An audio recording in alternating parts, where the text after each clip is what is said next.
नमस्कार प्रिय दर्शकों, हाजिर हूं मैं ग्रहों को ठीक करने के लिए सरल श्रेष्ठ उपायों की जो श्रृंखला जारी थी, आज उस श्रृंखला की आखिरी कड़ी लेकर। प्रिय दर्शकों, आज चर्चा केतु की है। केतु को ठीक करने के लिए बेहद सरल सहज ऐसे उपाय जिन्हें करने के लिए किसी भी तरह के जानकार के देख रेख की आवश्यकता नहीं है, उसे बताने जा रहा हूं। आप नोट करें। प्रिय दर्शकों, सबसे पहले तो ये जान लीजिए, कई दर्शकों ने पूछा इनमें से कितने उपाय किए जाएं। अगर आप कर सकते हैं तो सभी कर लीजिए। श्रद्धा पूर्वक आप एक भी, मैं जो 20 उपाय बता रहा हूं, श्रद्धा पूर्वक निरंतर एक भी उपाय यदि आप करते हैं तो इससे भी आपका काम बन जाएगा।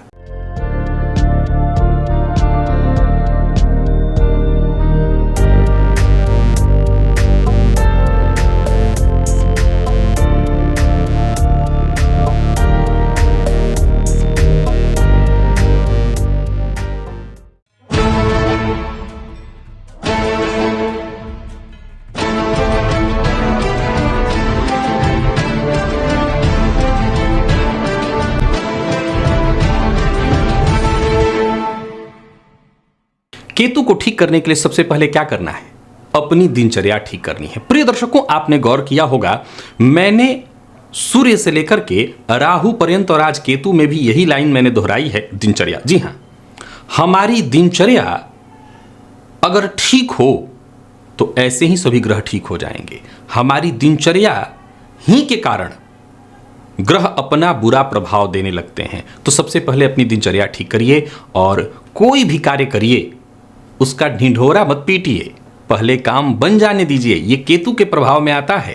केतु खराब हो तो विशेष रूप से कार्य का ढिंढोरा पीटिएगा, बनता काम बिगड़ जाएगा। गले में सोने की चेन और केसर का तिलक लगाने से केतु अच्छा प्रभाव देने लगते हैं। गणेश जी की यदि नित्य आराधना की जाए, उनको दूर्वा अर्पित किया जाए, जो गणेश जी के विशेष मंदिर इत्यादि हैं, वहां जाकर के यदि दर्शन किया जाए नियम से, तो केतु अपना श्रेष्ठ प्रभाव देने लगते हैं।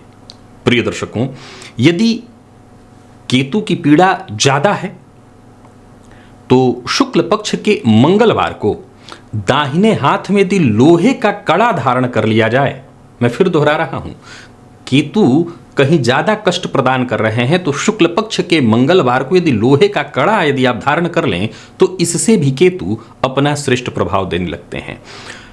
रविवार की प्रातः साधु को यदि कंबल दान दिया जाए, और कैसा कंबल, तो दो या तीन रंग का, सफेद हो, काला का मिश्रण हो, यह अत्यंत श्रेष्ठ होगा। वैसे कोई भी कंबल साधु को यदि दान किया जाए तो भी केतु अच्छा प्रभाव देने लगते हैं।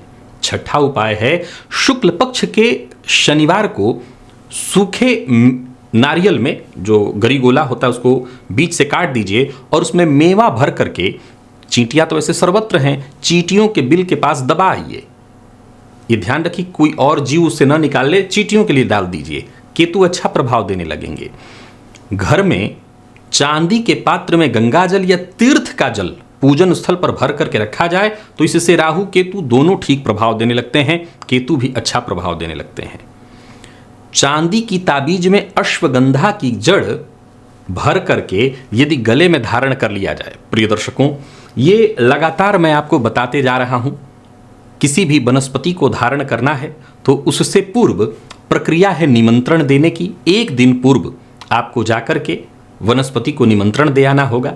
निमंत्रण देने की विधि मैं लगातार अपने कार्यक्रमों में पूर्व में भी बताता रहा हूं, इसलिए बताने की आवश्यकता ज़्यादा नहीं है, फिर भी आज केतु आखिरी है सो आपको बता देता हूं।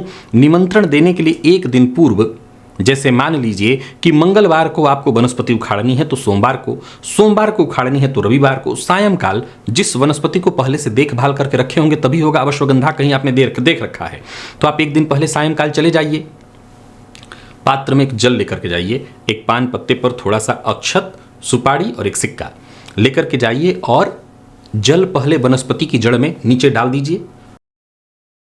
सिक्का रख करके हाथ जोड़ करके प्रार्थना करिए, हे वनस्पति, मैं आपको ससम्मान कल अपने कार्य की सिद्धि हेतु लेकर के जाऊंगा।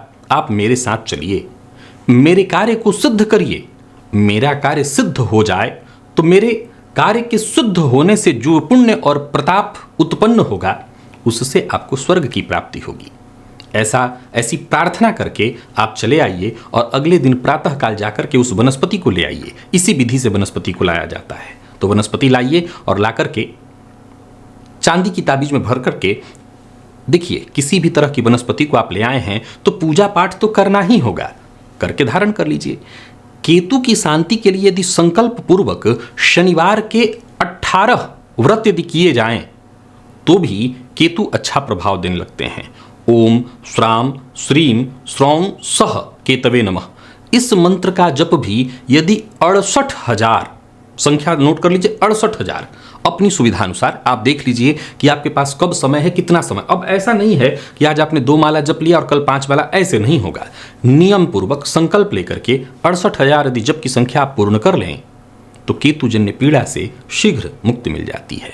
लहसुनिया, जिसे हम कैटसाई के नाम से भी जानते हैं, यह भी धारण किया जाता है केतु को ठीक करने के लिए। परंतु प्रिय दर्शकों, 100 में से 90 बार, नोट करिए इस बात को, राहु केतु के रत्नों को धारण नहीं करना चाहिए। अगर धारण करना भी है तो भली भांति समझ करके, क्योंकि ये बात जरूर ध्यान रखिएगा कि राहु और केतु प्रभावित होते हैं उस ग्रह से जिसकी राशि में वो होते हैं। तो कभी भी इनके रत्न को ऐसे बिल्कुल धारण नहीं किया जाना चाहिए जब तक भली भांति ज्योतिषीय परामर्श आपको न मिले। 12वां उपाय कहता है कि बासी भोजन, बहुत तीखा और तेज मसाले वाला भोजन करने से भी केतु अच्छा प्रभाव नहीं देते। सो ऐसे भोजन से बचिए। एक और आपको मैं कमाल की बात बताऊं कि 8वें का केतु पाइल्स रोग देता है और वो कहीं ना कहीं इस तरह के खाने से ही होता है। तो खान पान पर नियंत्रण बहुत जरूरी है। गणेश रुद्राक्ष यदि लाल धागे में बुधवार को गले में धारण कर लिया जाए तो इससे भी केतु जन्य पीड़ा से मुक्ति मिलती है और केतु अपना अच्छा प्रभाव देने लगते हैं। केतु का यंत्र आप स्क्रीन पर देख रहे हैं।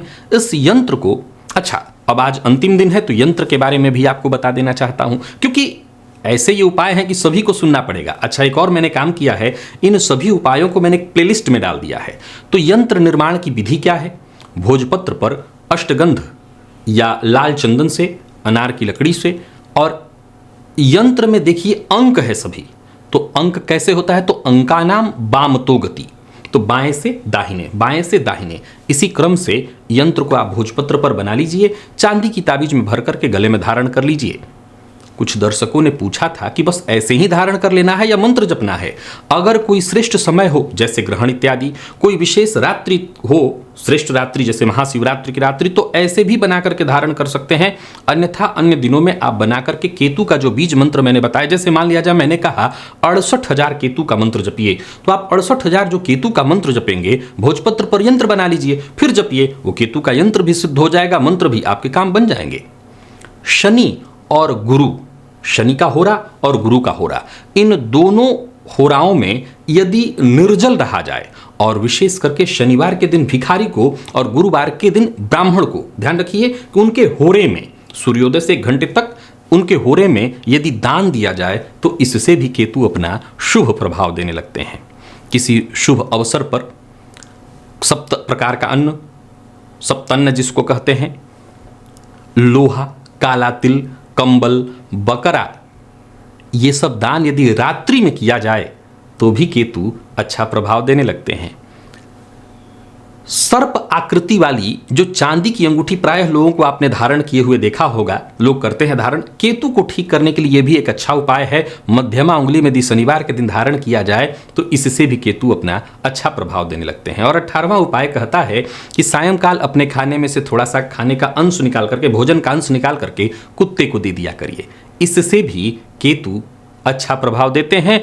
और राहु केतु दोनों को ठीक रखने के लिए मां छिन्नमस्ता की आराधना, उनके मंत्र का जप, ये बड़ा ही श्रेष्ठ माना गया है और राहु केतु जन्य, विशेष करके केतु जन्य पीड़ा से शीघ्र मुक्ति दिलाने वाला होता है। प्रिय दर्शकों, इन सभी उपायों के साथ साथ आखिरी उपाय मैंने हर ग्रह के उपाय में नवग्रह स्तोत्र का नित्य पाठ करने के लिए आपको कहा है।